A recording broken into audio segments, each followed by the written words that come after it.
বন্ধু, অনুরোধ করছি নওজোয়ানরা, আজকে বেঈমান হাসে, কাফেররা হাসে, দুশ্মনেরা হাসে তোমাদের চুল দেখে, তোমাদের চেহারা দেখে, তোমাদের সারাদিনের কর্মকাণ্ড দেখে হাসে বন্ধু।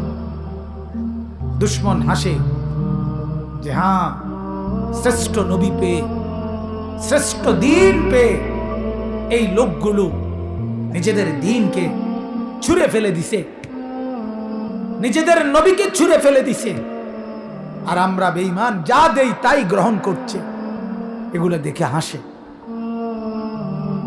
এই ফেসবুক, ইউটিউব, এই প্রযুক্তি, এই অনলাইন, এই ইন্টারনেট, এই সব কিছুর একটা বড় মাকসাদ, ওরা আমাদের সমস্ত চিন্তা চেতনাকে তারা দেখে। মুসলিম যুবকের অধপতনের হালাত কি, চরিত্রহীনতার অবস্থা কি, অবস্থা কি, তুমি কদ্দুর পচে গেছো এটা তারা খবর লয়, তুমি নষ্ট হওয়া কদ্দুর হইছ ওইটা তারা খবর নেই। আল্লাহ তাআলা আমাদের এই ছেলেদেরকে দ্বীনের জন্য কবুল করেন, বলেন আমিন। রাসূলুল্লাহ সাল্লাল্লাহু আলাইহি সাল্লামের সুন্নাতের জন্য কবুল করেন। অনেক ছেলে মাশাআল্লাহ, অনেক ছেলে, এই যে এই সেট তো পুরা নওজোয়ান মাশাআল্লাহ, মাশাআল্লাহ। আল্লাহ তাআলা প্রতিটা নওজোয়ানকে ইসলামের জন্য কবুল করেন। এরা না লড়লে, এরা না আগাইলে, এরা না সামনে বাড়লে ইসলাম টিকবে কিভাবে? আল্লাহ নবী সাল্লাল্লাহু আলাইহি ওয়াসাল্লাম 23 বছরের মেহনতের শেষে, নওজোয়ান তোমরা শোনো মিয়া, 23 বছর পরে যেদিন নবী সর্বশেষ আল্লাহ নবী সাল্লাল্লাহু আলাইহি ওয়াসাল্লাম যুদ্ধের যেই কাফেলা আল্লাহর রাস্তায় রওনা করাই দিছিলেন, নবীজির হাতে সর্বশেষ যাকে সেনাপতি বানাইয়া, তিনি ছিলেন মাত্র 18 বছর বয়সের যুবক হযরতে উসামা ইবনে যায়েদ। উসামা, ওনার হাতে নিজে পাগড়ি মাথায় দিয়ে আল্লাহ নবী সাল্লাল্লাহু আলাইহি ওয়াসাল্লাম ওনাকে রওনা করাই দিয়েছিলেন রোমের খ্রিস্টান বাহিনীর বিরুদ্ধে যুদ্ধ করার জন্য। কিছু দূর যাওয়ার পরেই খবর আসছে নবীজি প্রচন্ড অসুস্থ। হযরতে উসামা আবার ফিরে আসছেন মদিনায়। ফিরে আসার পরে আল্লাহ নবী কয়েকদিনের মাথায় ইন্তেকাল করছেন। হযরতে আবু বকর সিদ্দিক খলিফা হইছেন।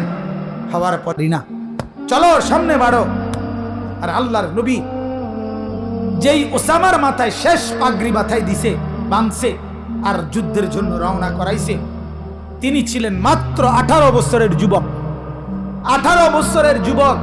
তখন ওমর ছিল, উসমান ছিল, আলী ছিল, তালহাস, বড় বড় সাহাবীরা জীবিত ছিলেন, সিনিয়র সাহাবীরা।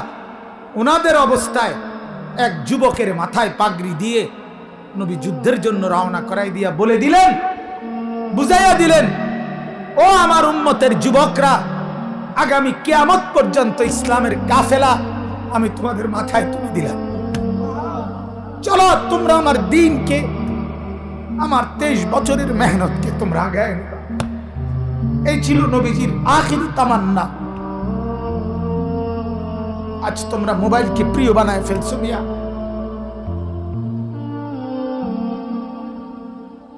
আজ তোমরা তোমাদের নারীর ছবি দেখাকে প্রিয় বানায় ফেলছো মিয়া। এক ওয়াক্ত নামাজ পড়তে মন চায় না, তুমি কেমনে মুসলমানের বাচ্চা? আরে তুমি মানুষের বাচ্চা কেমনে মিয়া? তুমি মানুষের বাচ্চা কেমনে? মুসলমানের বাচ্চা তো পরের কথা। একটা ওয়াক্ত নামাজ পড়তে মন চায় না, একদিনও ফজরের নামাজ পড়তে মন চায় না, তুমি মানুষের বাচ্চা হলে কেমন? কে তোমারে বলছে মুসলমান? তুমি কে বলছে বেটা? আল্লাহ তাআলা আমাদেরকে বুঝ দান করেন। অতএব নওজোয়ান, আমি অনুরোধ করছি, নওজোয়ান, আমার দিল ভাল লাগতেছে। আমি আজকে 2 দিন প্রচন্ড অসুস্থ, আমার সারা শরীর ব্যথা করতেছে। সারা দিন আমি আজকে শোয়া ছিলাম। এই রওনা দেওয়ার আগে আমি উঠছি, অল্প কয়টাই ভাত খাইছি দুপুরে, ডাক্তারের সিরিয়াল দিছি, আগামীকালকে দেখাবো ডাক্তার। কিন্তু আলহামদুলিল্লাহ নওজোয়ান দেখে আমার দিল খুশ লাগতেছে। যাই মাওলা বলার তৌফিক দিছে, যদি এই যুবকরা বোঝে, এরা ফিরে আসে, তো আমার জিন্দেগির এই মেহনত সার্থক। আল্লাহ তাআলা সমস্ত যুবকদের